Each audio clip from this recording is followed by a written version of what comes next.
Olá pessoal, tudo bem? Essa é mais uma videoaula do curso de Psicologia e hoje a gente vai discutir um pouco as questões mais importantes ali da psicologia do trabalho. Bom, a questão das relações de trabalho para a psicologia, elas assumem uma importância muito grande para a psicologia porque nós partimos do pressuposto de que os seres humanos eles constroem sua própria forma de existência e nesse processo de construção da sua forma de existência, o ser humano também vai construindo as suas funções psicológicas, enfim, o seu aparelho psíquico ele também está relacionado com as relações que o sujeito vai estabelecendo no meio que ele está inserido. Por trabalho, nessa concepção da psicologia do trabalho, a gente olha aqui como todos os processos de transformação da natureza. E é nesse sentido que muitos autores da psicologia do trabalho vão falar sobre a centralidade do trabalho nos nossos processos de formação e de organização social. Esse processo da centralidade do trabalho, ele vem sendo interpretado de uma forma bastante crítica por vários pesquisadores. Por um lado, nós temos os pesquisadores que vão indicar a importância do trabalho, dos processos de transformação da natureza, e aqui por processo de transformação da natureza eu estou falando sobre os processos mesmo de construção da nossa própria forma de existência, né, de sobrevivência. Então, por um lado, os autores vão reivindicar essa posição central do trabalho na organização da nossa vida, tanto social quanto nossa vida psíquica, e outros autores que vão apontar também os limites dessa concepção a respeito da centralidade do trabalho na formação da subjetividade. Por que eles vão indicar esses limites? Inicialmente, nós temos uma crítica muito grande em relação à concepção de trabalho, a forma a partir da qual nós entendemos o trabalho na sociedade contemporânea. Uma coisa é a gente interpretar a relação homem-natureza, né, nessa ser humano-natureza, e nessa relação o ser humano transforma a natureza, e isso pode ser entendido como trabalho. E a outra coisa é nós interpretarmos as relações contemporâneas de trabalho e os processos de formação do indivíduo, né? O que a gente vem percebendo é que essa dimensão do trabalho como transformação da natureza, ela vem perdendo espaço e aquilo que a gente entende como emprego vem ganhando um espaço maior, né? E aí, a partir do momento que a gente está trabalhando com a noção de emprego, a psicologia entra para poder interpretar, para poder compreender os processos de formação do indivíduo dentro das suas relações de trabalho na sociedade contemporânea. E aí é possível indicar uma série de processos que desconsideram aspectos importantes da subjetividade, aspectos importantes aí da formação do indivíduo, né? Bom, ao tomarmos como base esse questionamento a respeito da centralidade do trabalho ou da não centralidade do trabalho, nós temos também uma discussão muito importante que vai dizer a respeito da importância do trabalho na formação dos processos identitários. Qual que é a grande questão aí, né? Nós podemos pensar da seguinte forma: quando nós conhecemos alguém, vamos nos apresentar para alguém, mais do que o nosso nome, nós também falamos qual é o nosso trabalho, com o que nós trabalhamos, né? Então vamos indicar aqui, eu sou Arthur, eu sou professor de psicologia. O fato de eu ser professor, isso atravessa os meus processos identitários e eu me identifico com essa profissão. Essa profissão vai me oferecer elementos que são fundamentais para o meu posicionamento no mundo, para a forma como eu interpreto as relações que eu vou estabelecendo ao longo da minha existência. Então você tem aí uma relação muito próxima entre o trabalho e a questão identitária, né? É óbvio que também para a psicologia a gente começa a discutir também os limites dessa compreensão a partir do entendimento que muitas vezes o trabalho, para além de constituir a subjetividade, os processos identitários, ele também produz sofrimento, né? Então, da categoria professor, por exemplo, nós temos uma quantidade muito grande de professores que sofrem com a chamada síndrome de burnout, né? O que é essa síndrome, né? Ela é caracterizada, né, assim, ela acomete pessoas que trabalham com público, que estão o tempo inteiro em relação com outras pessoas e que são cobradas, né, por todos os lados, tem que responder metas, tem que saber se relacionar com essas pessoas, né, de uma forma saudável, e nem sempre isso é possível, né? E isso também aparece como uma questão da psicologia do trabalho, né? Quais são os processos aí que acontecem dentro das relações de trabalho do indivíduo que vão provocar, que vão estar relacionadas com o adoecimento desse indivíduo, né? Bom, para falar sobre a questão da centralidade do trabalho, eu coloquei como indicação de leitura no material escrito, e aqui fica novamente mais um convite para que vocês realizem a leitura desse material, porque lá vocês vão encontrar essa discussão realizada de forma muito mais ampla, muito mais profunda, né? Aqui na videoaula eu só vou apontar as principais discussões que aparecem lá, mas o aprofundamento vocês vão ver no texto escrito.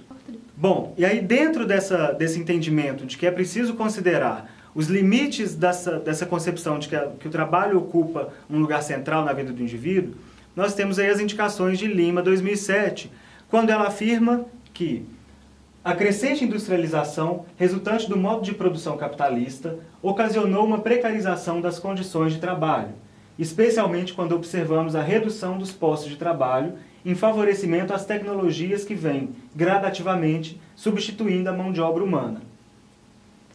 Bom, essa citação vai indicar para nós claramente que as relações de trabalho no mundo contemporâneo elas estão cada vez mais precarizadas, né? Então, funções que poderiam ser plenamente desenvolvidas por um indivíduo, esse indivíduo sai desse posto de trabalho para dar lugar a essa crescente industrialização. E aí ele vai ocupar uma outra função, ou ele vai ser colocado como reserva de mercado, ele vai ser mandado embora, ele vai, né, entrar ali para as estatísticas de desemprego.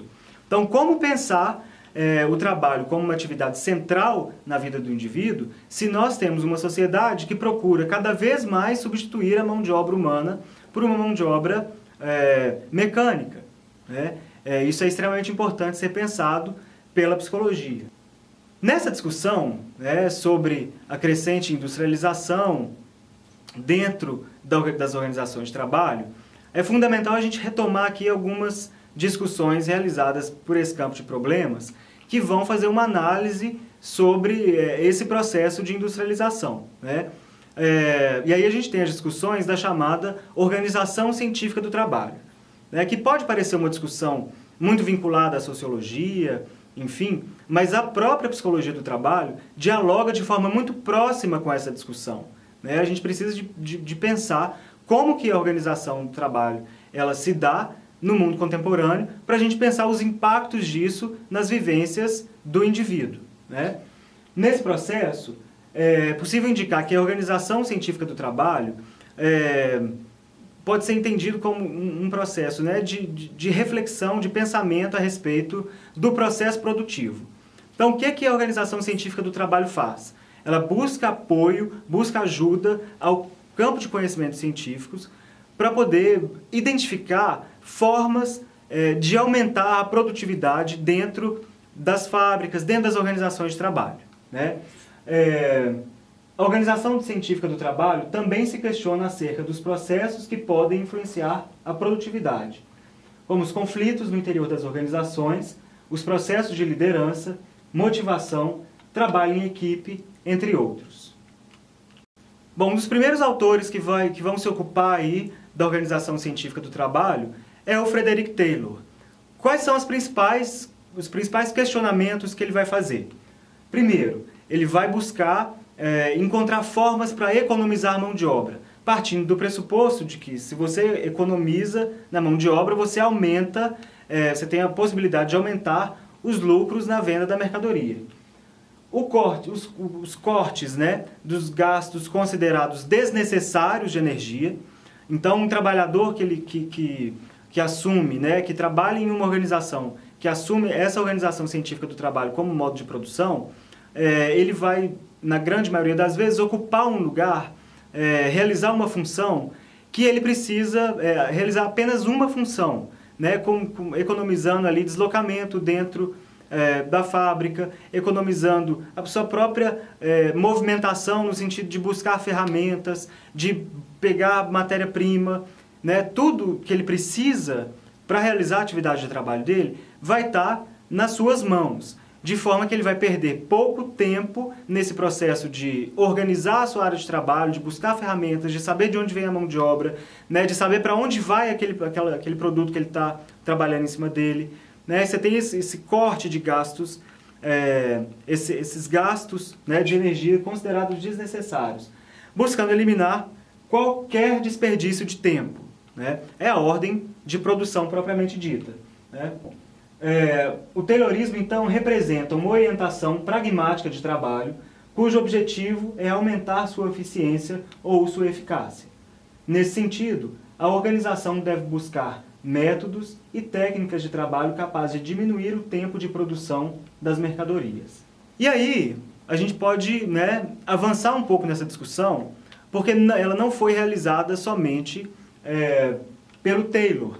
Né? Assim, o Taylor ele pensou esse modelo produtivo do ponto de vista teórico, ele fez a indicação, né, do que era necessário ser feito para racionalizar essa produção, mas a primeira aplicação em larga escala desse modelo, ela aconteceu nos Estados Unidos, nas fábricas da Ford. Foi o Henry Ford que implementou esse modelo em larga escala, propriamente dito. Né? Então ele vai promover também algumas modificações no Taylorismo, a partir de 3 princípios que são básicos. O primeiro deles, a intensificação, né, para diminuir o tempo de produção da mercadoria, por meio da adoção de máquinas no processo produtivo. Né? Então ele coloca uma ênfase um pouco maior nesse processo, nessa substituição da mão de obra humana para a mão de obra da máquina. Né? A economia, que vai reduzir ao mínimo o volume de matéria-prima no espaço de trabalho, né, de estoque, para ter uma rotatividade maior aí desse produto, né?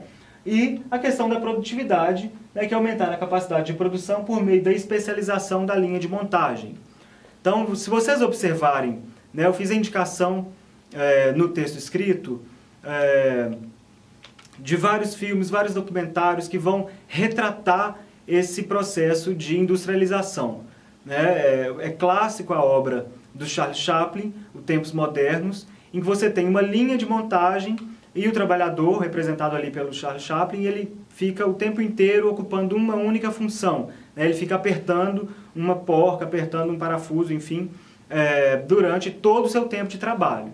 Né? Então é uma função repetitiva, ele está diante de uma esteira que vai passando, né, assim, as partes da mercadoria, do produto que está sendo construído ali, naquela linha de montagem, e a mão de obra dele é extremamente especializada em uma única função.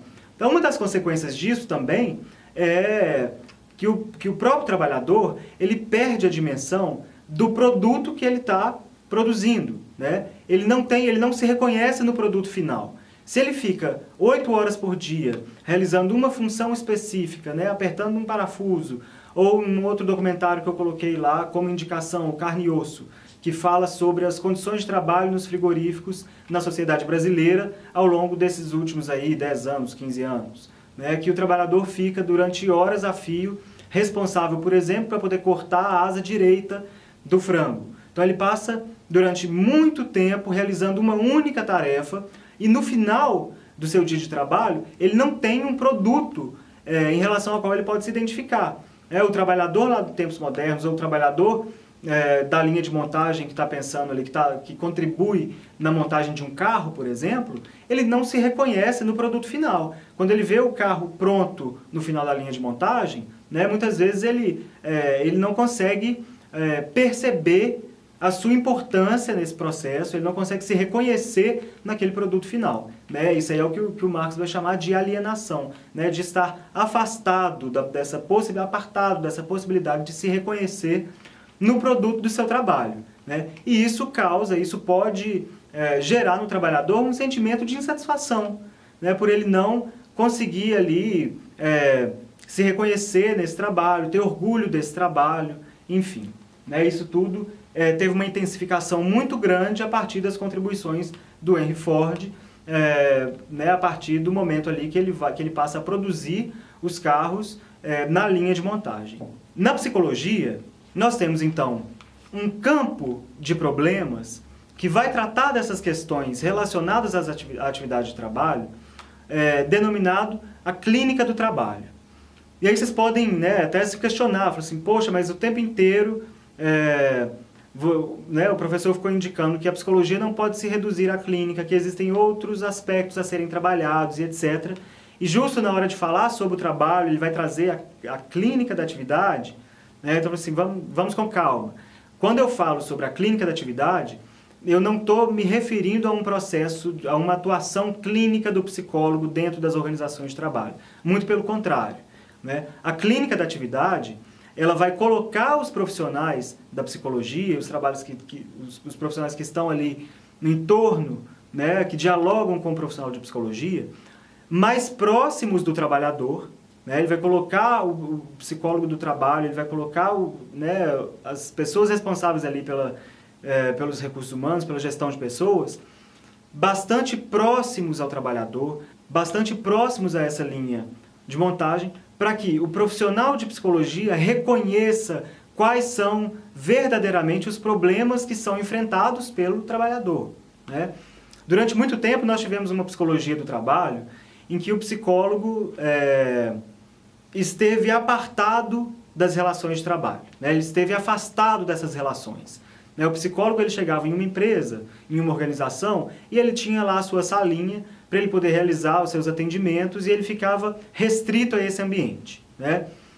Com o desenvolvimento do nosso próprio campo de problemas, a psicologia começou a perceber que não é possível realizar uma psicologia dentro das organizações de trabalho quando o psicólogo se coloca numa posição isolada dos demais trabalhadores, né? Por vários motivos. Primeiro, ele não vai reconhecer as condições de trabalho dos profissionais que estão inseridos naquela organização.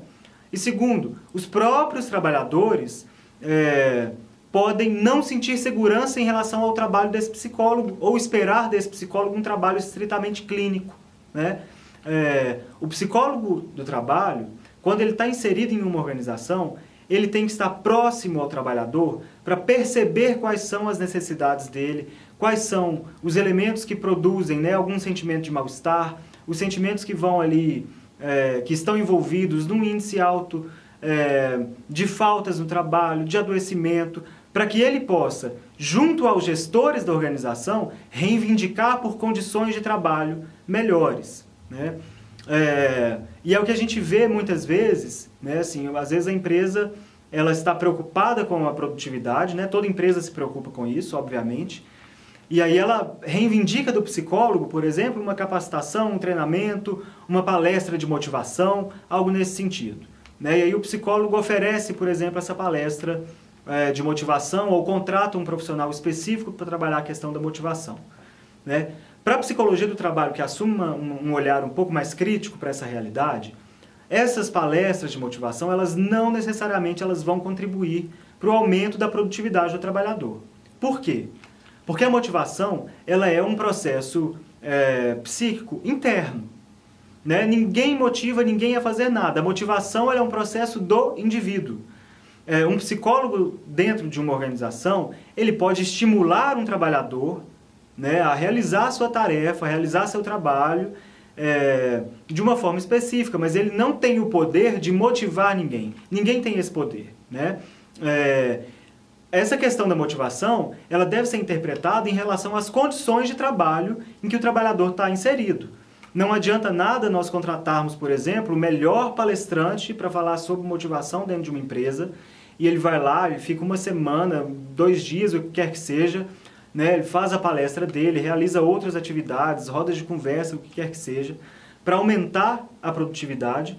Mas se esses trabalhadores eles não tiverem condições de trabalho adequadas, se eles não tiverem, né, ferramentas adequadas de trabalho, programas de incentivo, programas de participação, por exemplo, nos lucros da empresa, se eles não tiverem a possibilidade de se reconhecer no produto do seu trabalho, não tem palestra que dê conta da motivação desse trabalhador, né? Isso ali vai servir para poder cumprir uma burocracia, mas não vai ter um efeito esperado, né? Ele pode até melhorar alguma coisa, mas aquele efeito esperado dos indivíduos saírem dali verdadeiramente motivados e se manterem motivados durante, né, 2 meses, 3 meses, 6 meses, 1 ano, né? Se pensar essa motivação no longo prazo, e isso não, geralmente isso não acontece, né?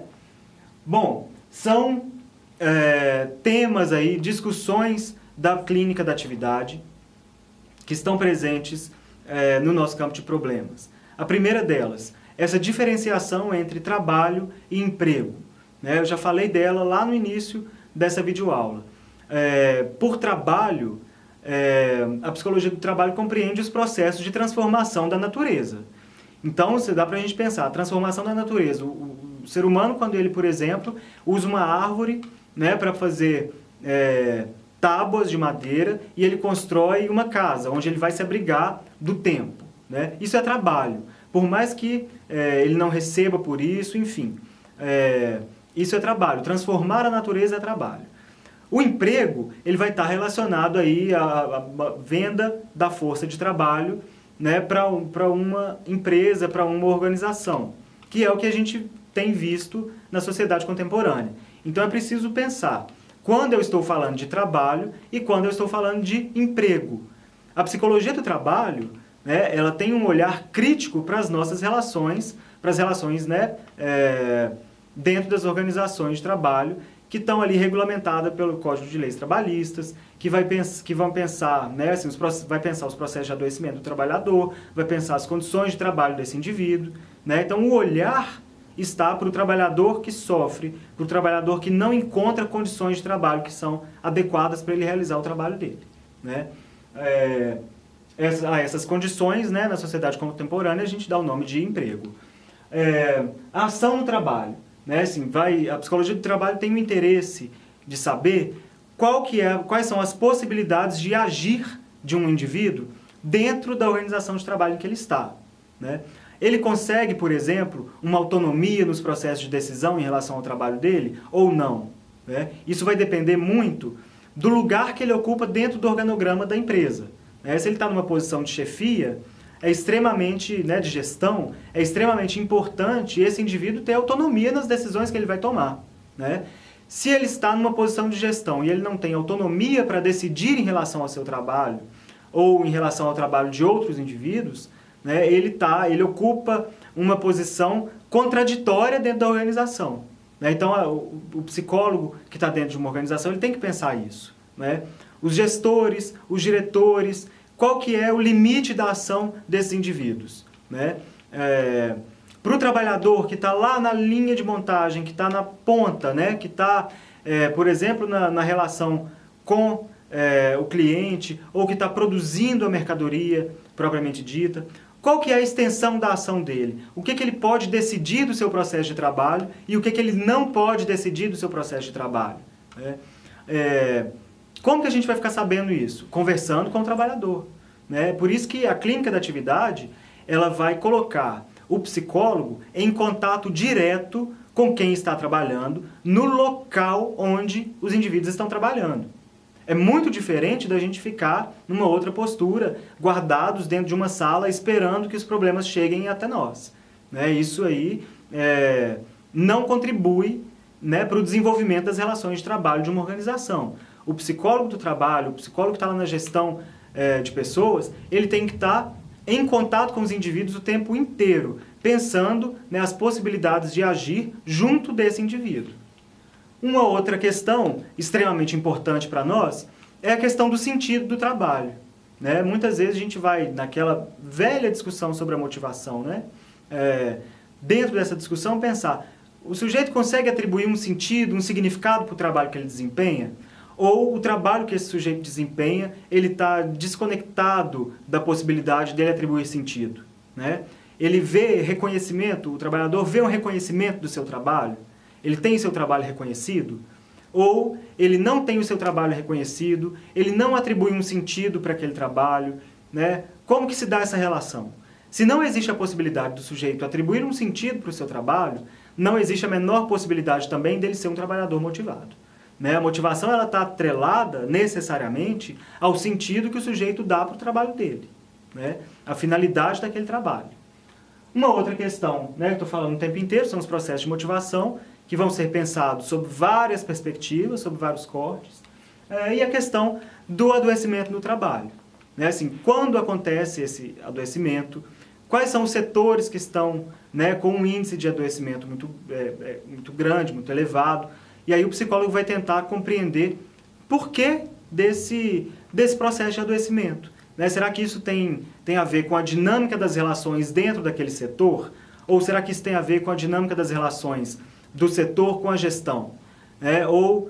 Enfim, são inúmeras questões que vão atravessar esse processo que o psicólogo tem que colocar em questão, e para isso ele precisa de contar com toda uma equipe de trabalho, né, que está ali no entorno dele. Bom, pessoal, então gostaria mais uma vez de reforçar a necessidade de vocês retomarem a leitura do texto escrito, né, para poder aprofundar essas questões. Eu apenas citei as questões mais importantes aqui que estão sendo trabalhadas no texto, e aí fica um convite para vocês, e qualquer dúvida é só me procurar, ou por e-mail, ou no portal, que a gente vai conversando e solucionando as dúvidas que forem aparecendo.